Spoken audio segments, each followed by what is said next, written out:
Snažím sa káve vyhýbať. Takže ten život, akže nevravím, že je krátky, ale nie je ani nejako veľmi dlhý. Vážený, veľa vážený, toto bude satisfying. Poďme na to.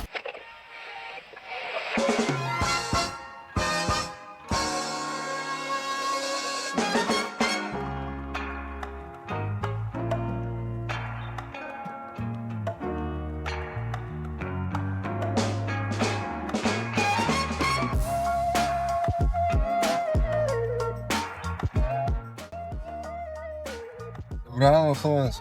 6 hodín 23 minút. Klobúk musí byť. Ideme na to. Deň sa môže začať. Kde je tá kamera? Čaute přátelé, veľmi pekne vás vítam pri ďalšom videozázname na YouTube platformu. Ja sa momentálne nachádzam na križovatke v Krupine. Bol som si po kľúče, pretože dneska idem vo veľkom kosiť na mojom dvore. Nejdem kosiť ako štandardne, iba kosačkou, ale idem si zobrať aj krový norez. Od našej hlavy rodiny, od môjho otca si to idem požičať. No takže budem dneska kosiť ako drak. No a bol som si v mojej... Počkej, teraz nemôžeme šimrikovať. Odbáčame, ja neodbáčam, ale toto pani odbáča. Dobre, v poriadku. No, musím sa sústrediť, lebo vieš, to nie je sranda na tých cestách. No a bol som v mojej obľúbenej kaviarni si zobrať kávu. V mojej obľúbenej krupinskej kaviarni z profilu som si bol zobrať kávu a ja som z profilu na toto video, takže na zdravie. Vynikajúco. Snažím sa káve vyhýbať. Takto, nesnažím sa káve vyhýbať, ale snažím sa kávu obmedzovať, ale zatiaľ sa mi to nedarí. No tak nevadí, dôležité je, že sa mne darí, nie? No dobre, no to je jedno dosť týmto rímom. Takže tak dneska ideme kosiť a čakám na takýto deň, no to mám na také 3 hodinky. Potom si budem variť nejaké vegánske jedlo rastlinného pôvodu a tak. Takže dúfam, že sa máte všetci dobre, dúfam, že sa vám všetkým darí. Prichádza leto, festivaly, ideme sa všetci vykrúcať, nie? Predsa len. Prichádza leto a najlepšie na to, že ja v tomto mojom aute nemám klímu. Akože mám klímu, ale nemám ju doplnenú. Tak. No a tak dneska máme krásne počasie, mám aj klobrc, samozrejme mi musí stále asistovať. To keď ho nemám, tak normálne mám pocit, ako keby som bol obnažený na verejnosti. No. Moji zákonní zástupcovia ma zaúkolovali, že mám poliať paradajky, teda tak som si natiahol hadicu a idem na to. Slnečko nám svieti, no trošku sa to zdržiavam, lebo už začína byť teplo, ale tak nevadí, no treba to spraviť. No takto toto vyzerá, toto sú tie paradajky a stadiaľ z tohto okna som si natiahol takto hadicu, no a idem to poliať. Statív tu nemám, tak si to položím takto. Bude ma tam vidno, či nebude? No, skôr asi nebude, ale nevadí. No takto to ešte raz prebehnem. To je nádhera, má takúto vlastnú záhradku. Ono to úplne aj inak chutí, keď si to takto sám vypestuješ. Takže toto je môj sen, mať tiež takúto záhradku. No, neviem, koľko má byť dneska stupňov, ale už sa to začína nejako hrotiť. Musím povedať jednu takú zaujímavosť, že ja keď som bol mladší, tak ja som milne veril tomu, že deň má 24 hodín, ale nemohol som sa viacej mýliť. Pretože deň nemá ani zďaleka 24 hodín, deň má takých 12 hodín, aj to musíš byť ale že veľmi produktívny, aby si tých 12 hodín vôbec stihol z toho dňa, akože nejako využiť. No takže tak. Takže ten život, akže nevravím, že je krátky, ale nie je ani nejako veľmi dlhý. Dobre, takže nejdeme otáľať. No toto som polial. A idem ešte poliať tuto nejaké stromčeky. No a pokračujem v mojej ceste. Milé dámy, milí páni, milí diváci, ja som už prišiel domov, vonku je 1,5 milióna stupňov Celzia. No a toto som dneska jedol. Spravím takto reklamu. Toto som si dneska zakúpil. A sú to vlastne takéto jahodové keksíky. Obsahuje to, prečítajte. Sú to ovsené tyčinky, jahoda, jablko, tyčinky s celozrnnými ovsenými vločkami, hrozinkami s jablkovou a jahodovou šťavou. No takže toto som si zaobstaral dneska. Má to v jednote a bolo tam vlastne 6 kúskov takýchto. Je to riadne dobré, takže na tom dneska fičím. Ja som už na hodených monterkách a idem do práce. Idem zapnúť ten krový norez. Akorát som vystihol to, že keď je najväčšie teplo, ale nedalo sa mi prísť skorej. No teraz 2 dní robím po sebe, takže to budem musieť spraviť dneska. Všetko. Vidím vonku mačku, ktorá sa snaží podliesť môj plot a nejde jej to. Tie mačky už nie sú to, čo to býva niekedy. Dobre, výstroj mám. Slúchatka, okuliare, dal som si ešte takéto, tieto moje pracovné topánky, potom je tu toto ramienko, či ak sa to volá. No a idem štartovať. Toto som už neštartoval niekoľko rokov, tak mám pravdu povedať. Takže, aký pekný motýlik, takže idem si toho kúsiť. Ako môžete vidieť, tak to tu zarastlo celkom pekne, ale dobre, aspoň viem, že táto pôda je živá. To je ho. Cítim sa ako pravý gazda.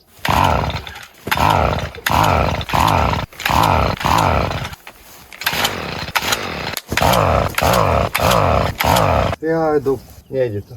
Toto vždy, keď som krovinor štartoval, tak vždycky sa toto dialo. Mám to zapnuté na tom štartovaní a nejde to.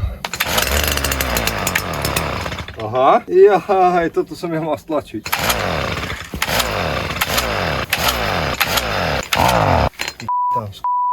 Už som mal pocit, že to pôjde. Teplo mi je riadne.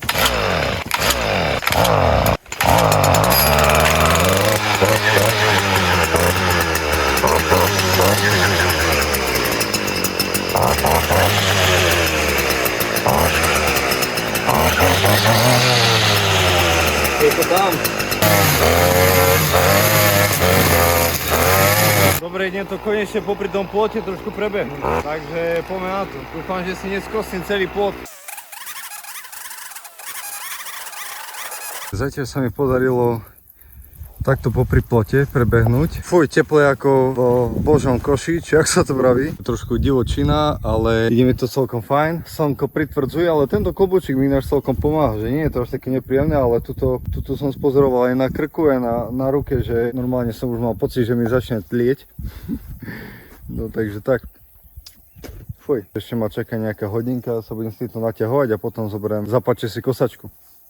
Ja musím dať teraz na nabíjačku telefón, lebo je už v takom štádiu, že aj ten za chvíľočku začne tlieť. No čo už, no, tak potrebujem si zakúpiť tú kameru, aby som to nemusel trapošiť so iPhoneom, ktorý keď 2 minúty nahráva, tak je normálne taký, ako keby si žhavé železo vytiahol z tej pece. Že by si ho vedel normálne že tvarovať, ten telefon. Milé diváčky a milí diváci, hlasím sa vám v polke mojej cesty životnej, kosiacej. To najnáročnejšie mám za sebou. No a vonku je stále teplo tak, ako bolo.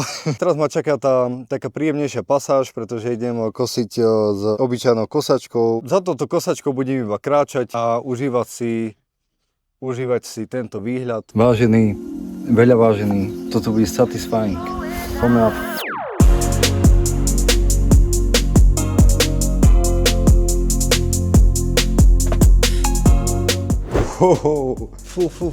Pekne osprchovaný, zrelaxovaný. Dal som si takú studenú sprchu. Chcel som sa najesť, lebo som hladný ako kôň. Lenže nemáme navarené nič. Celkom nepríjemná situácia, ale dal som si robiť rýžu. Dal som si kilo rýžu spraviť, aby som mal aj na zajtra. Mám tam ešte nejaké tofu, cícer a urobenú takú omáčku jednu. Takú vegánsku som si spravil. Odkedy máme tento mixer, tak omáčky len tak sypem z rukávu.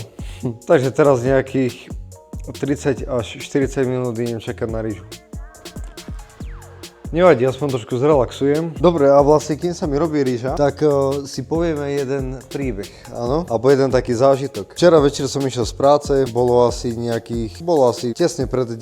večer, tak ja chodím z práce a všade bola tma a išiel som cez takú rovinku, cez ktorú chodím a stade zvyknem chodiť aj 80-70, že tak pomalšie, že keby mi vybehla nejaká srnka alebo nejaký srnec alebo jeleň, keby mi vybehol, tak aby som stihol zareagovať. No a tak som išiel, bola som ňou aj moja spolubývajúca a išiel som nejakých 70 som išiel a už som videl z pravej strany takú siluetu. Tak som išiel rovno a videl som tú siluetu, že to keby som za pár sekúnd nepozeral na tú cestu, tak si to nevšimnem. A počúvaj ma, normálne tá silueta vybehla z tých kríkov a to bola divočák, riadny diviak, ale on bol taký veľký, že on bol normálne normálne vysoký ako moja kapota. On musel mať minimálne 100 kg ten divočák, ale to bol taký veľký diviak, že takého veľkého diviaka som ešte nevidel. A prebehol popred moje auto, akože nezastal som úplne, ale musel som riadne pribrzdiť. Takže takto človek, keď večer chodí domov a chodí cez takéto úseky, ktoré sú zalesnené, tak to nie je úplne sranda. A to som sa chcel spýtať, že čo si myslíte o takomto šlofíku na obed? Že je to podľa vás blbosť, alebo je to dobrá vec? Lebo keď som sa tuto s mojou milovanou spolubývajúcou o tom bavil, tak ona hovorí, že ona to nechápe, že to je že zbytočne akože prespím deň a neviem čo. A ja vravím, že však ale nespím celý deň. Že asi na takú hodinku si driemnem a ja fungujem ďalej. Milí diváci, máme to tu. Pozrite sa. Majster, varič, ryže. No takto to vyzerá. Poviem taký rýchly príbeh ohľadom ryže. Ja keď som sa učil variť ryžu, tak to bolo tak, že moja mamina mi kúpila ryžovar v Lidli. Lidli mi kúpila ryžovar a ten ryžovar robil ryžu, si myslím, že super. Hej, už to bolo veľmi dávno, už sa nepamätám, no ale potom nejako zopárkrát vykypela z neho voda, no a on sa pokazil proste nejakým spôsobom. No tak som sa musel naučiť teda robiť ryžu sám, hej. Niekto robí ryžu v hrnci, niekto robí ryžu na slnku a ja som sa naučil robiť ryžu v takéto janskej mise, pretože v tom robí moja mamina. No a ona mi povedala taký grif, že ako to mám robiť a ja som to skúšal a nie ani sa to naučiť. No a pozrime sa teraz. Môžem dať koľkokoľvek ryže robiť a aj tak sa mi podarí.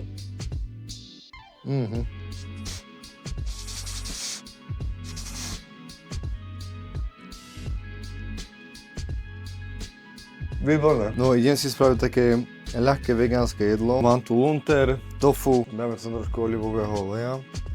No a zeleninu tu nemám žiadnu, takže... Alebo počkaj, možno mám. Ježiš, wow, veď ja tu mám zeleninu. Mám tu túto kukuricu, sweet corn. Vidíš to? A dokonca ešte aj hrášok, no. Tuto je k tomuto ešte taká omáčka nejaká, či čo. Je to také, že spicy. Momentálne máme 5 hodín pobednejších. Ja som ešte bol chvíľku na počítači, lebo som si dával do počítača videá, aby mi to nezaberalo priestor v telefóne, takže taký hack. To točíte veľa na telefón, tak vždycky si tie videá postupne presúvajte niekde pred z telefónu, aby vám to proste tam nezavadzalo, aby nezaberalo zbytočne pamäť. Ja som stále nekúpil tú varešku. Varešku. Ty keď zase... No je taký zohľadný, sa mi nedá ani rozprávať. Dobre, dá tam tento sweet corn, dám tam aj tento hrášok. Dám tam aj tento hrášok. No najem sa a pôjdem to dokosiť. Ak mám pravdu povedať, už sa mi ani veľmi nechce, ale nemám rád, keď sa veci nedokončia. Dám si ešte trošku z tejto rýži. No takže prosím pekne, vegánsky obed, tofu, marinované, nejaké štipľavé, kukurica, hrášok a s láskou spravená ryža, guľato zrná, takže dobrú chuť.